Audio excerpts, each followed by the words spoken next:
బులెటిన్లో breaking news చూస్తున్నాం. విజయవాడలో పలు ప్రాంతాలు ఇంకా జల దిగ్బంధంలోనే ఉన్నాయి. ప్రభుత్వ యంత్రాంగం పరుగులు పెడుతున్నా ఇంకా వరద నీరు పూర్తిగా తగ్గకపోవడంతో స్థానికులు ఇబ్బందులు పడుతున్నారు. చంద్రబాబు సింగ్ నగర్ లో మరోసారి పర్యటించారు.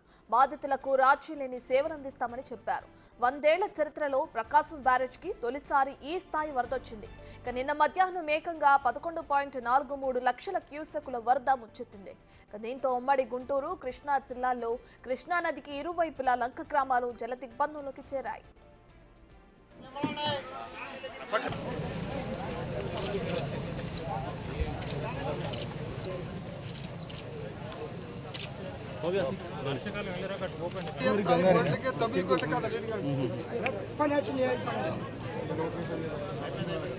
ఇట్రే సంతోషం ఇట్రాను ఓకే ఓకే ఆను ఆను ఆను అట్లా ఉండు.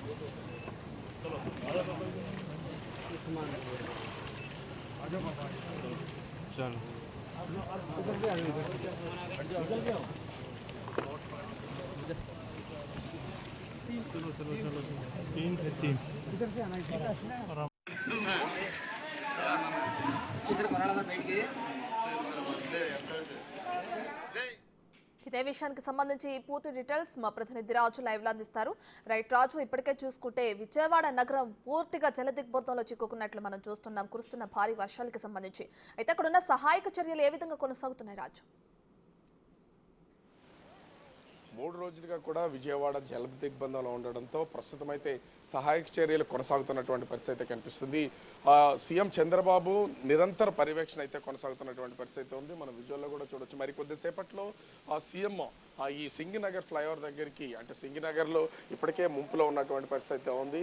నిన్నటి నుంచి అంటే కంటిన్యూగా ముంపులో ఉన్నటువంటి సింగినగర్ ప్రాంతానికి సంబంధించి దాదాపుగా ఇప్పటికే 3 సార్లు స్వయంగా వచ్చి పరిశీలించినటువంటి సీఎం చంద్రబాబు మళ్ళొకసారి ఈరోజు 3వ రోజు మరొకసారి మరికొద్దిసేపట్లో ఇక్కడికి వస్తున్నటువంటి నేపథ్యంలో పోలీసులు అయితే పలు ఏర్పాట్లు అయితే చేస్తున్నటువంటి పరిస్థితి కనిపిస్తుంది. అయితే ఈ సింగినగర్ ఫ్లైఓవర్ డౌన్లో మాత్రం నిన్నటి నుంచి ఇప్పటికి దాదాపుగా 4 అడుగుల వరకు వాటర్ లెవెల్ తగ్గినటువంటి పరిస్థితి ఉంది. కానీ ఇప్పుడు చూస్తే అంటే అటు సింగినగర్ తర్వాత నందమూరి నగర్ అదేవిధంగా పరిసర ప్రాంతాలన్నీ కూడా ఇంకా 6 ఫీట్ లెవెల్లో వాటర్ అనేది ఫ్లో అవుతున్నటువంటి పరిస్థితి ఉంది.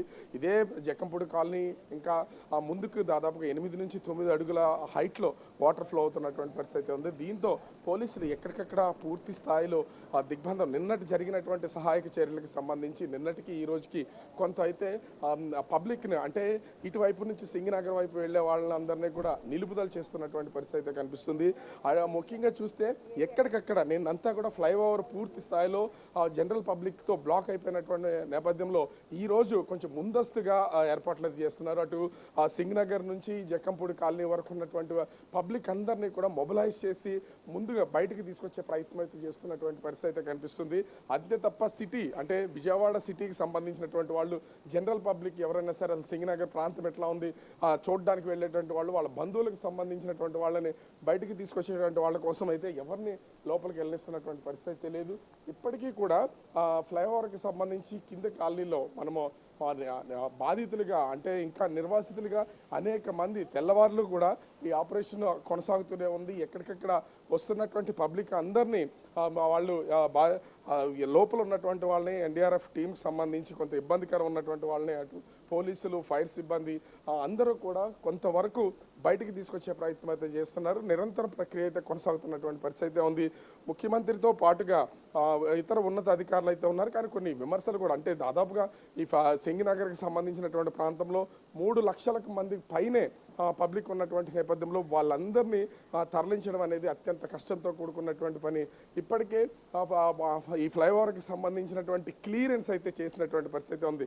నిన్న ఈ సహాయక చర్యలు వీళ్ళందరినీ తరలించడానికి కొంత ఇబ్బందికర వాతావరణం అయితే ఏర్పడినటువంటి పరిస్థితి ఉంది. ఎందుకంటే మొత్తం ఈ ఫ్లైఓవర్కి సంబంధించి సిటీలో ఉన్నటువంటి వాళ్ళ సింగినగరం మునిగిపోయింది, మొత్తం ప్రజలందరూ కూడా ఇబ్బంది పడుతున్నారని చెప్పడం, దానికి తోడు వాళ్ళ కుటుంబ సభ్యులు బంధువులు ఆ సింగినగర్ ముంపులో ఉన్నటువంటి నేపథ్యంలో వాళ్ళందరినీ కూడా బయటికి తీసుకురావడానికి వేరు ప్రాంతాల్లో ఉన్నటువంటి ప్రజలందరూ కూడా ఇక్కడికి వచ్చినటువంటి నేపథ్యంలో వాళ్ళందరినీ కంట్రోల్ చేయడం కష్టమైపోయినటువంటి పరిస్థితి ఉంది. దీనికి తోడు ఫుడ్ కూడా అంటే ఆహార పంపిణీ చేస్తున్నటువంటి సమయంలో కానీ పాలు అందుబాటులో లేనటువంటి వాళ్ళకి పాలను తీసుకొచ్చి అందించే సమయంలో కానీ ఎక్కడ అవకాశం లేకుండా పోయింది. ఆ ఫ్లైఓవర్ మీద ఉన్నటువంటి వాళ్ళే ఆహార పదార్థాలు వచ్చినా, పాలు పంపిణీ జరిగిన, ఇతర వస్తువులు ఏమైనా అందించినా వాటన్నింటినీ కూడా ఈ అంటే బయట నుంచి వచ్చినటువంటి వాళ్ళే ఎక్కువ వాటిని తీసుకుని వేస్టేజ్ చేసినటువంటి పరిస్థితి ఉంది. కానీ ఈరోజు నిన్న దీనంతా గమనించినటువంటి అధికార యంత్రాంగం, అదేవిధంగా రాత్రి సీఎం చంద్రబాబు జరిపినటువంటి సమీక్షా సమావేశంలో కూడా ఫుడ్ వేస్ట్ అవ్వడం నిజమైనటువంటి బాధితులకు అందకుండా ఉందని గమనించినటువంటి నేపథ్యంలో ఈరోజు ఫ్లైఓవర్ మీదకి ప్రస్తుతం అయితే ఏ ఒక్కరిని రానివ్వకుండా పోలీసులు అయితే అడ్డుకుంటున్నటువంటి పరిస్థితి ఉంది. దీనికి తోడు కేవలం అంటే ముంపులు బాధితులు ఉన్నటువంటి వాళ్ళు మాత్రమే వాళ్ళందరినీ సురక్షిత ప్రాంతాలకి తీసుకురావాలి, తరలించాలనేది. దీనికి తోడు ఈ రోజు కూడా అంటే ఇప్పటికే దాదాపుగా వారం రోజుల నుంచి వర్షం కురుస్తుంది. చినుకు పడితే చాలు బెజవాడ వాసులు గజగజ వణికిపోయే పరిస్థితి అయితే ఉంది. తెల్లవారుజాము నుంచి కూడా మళ్ళీ వర్షం మొదలైనటువంటి పరిస్థితి ఉంది. కొంచెం తెరిపించినటువంటి నేపథ్యంలో సహాయ చర్యలు చేయడానికి ప్రస్తుతం అధికార యంత్రాంగం అంతా ముమ్మరంగా వెళ్తున్నటువంటి పరిస్థితి అయితే చూడొచ్చు. ఎక్కడికక్కడ సహాయక చర్యలు అయితే ఉన్నాయి.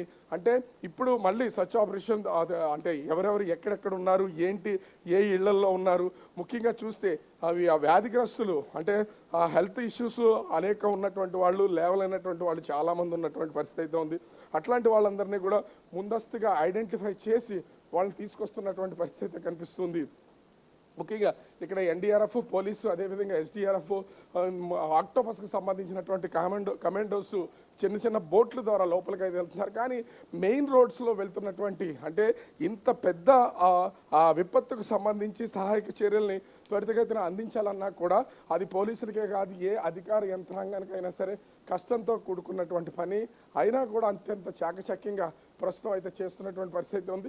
ఒకసారి నేను బ్రిడ్జ్ పై నుంచి కొన్ని అంటే కనిపిస్తున్నటువంటి ఈ ప్రాంతం అంతా కూడా నిన్న నీటితో పూర్తిగా మునిగిపోయినటువంటి పరిస్థితి అయితే ఉంది. కానీ ఈరోజు ఒక విధంగా చెప్పాలంటే కొంతవరకు బెటర్ అనే చెప్పాలి. వాటర్ బయటికి లాగేస్తున్నటువంటి పరిస్థితుల్లో కొంతవరకు అంటే సింగనగర్ ఫ్లైఓవర్కి సంబంధించి ఇటువైపు వాళ్ళందరూ కూడా అంటే ఈ ముఖ్యంగా చూస్తే సింగనగర్, అదేవిధంగా అటు జక్కంపూడి కాలనీ వైపు ఉన్నటువంటి వాళ్ళు కాకుండా ఫ్లైఓవర్కి రెండో వైపు ఉన్న వాళ్ళంతా కొంతవరకు ఉపశమనం పొందారని చెప్పొచ్చు. మిగిలిన వాళ్ళ పరిస్థితి అయితే ఇంకా ఆందోళనకరంగానే ఉంది. ఎందుకంటే దాదాపుగా 6 feet నందమూరి నగర్, జక్కంపూడి కాలనీ, మిగతా ప్రాంతాలన్నీ కూడా ఇంకా 6 feet వాటర్లోనే ఉన్నాయి. వాళ్ళందరినీ కూడా ఇప్పుడు సురక్షిత ప్రాంతాలకైతే తరలించాల్సినటువంటి పరిస్థితి ఉంది. ప్రస్తుతం నేను సింగనగర్ ఫ్లైఓవర్కి సంబంధించి రైల్వే బ్రిడ్జి సమీపానికి వచ్చాను. రైల్వే బ్రిడ్జి సమీపానికి ఇంకా ఇళ్లల్లో అయితే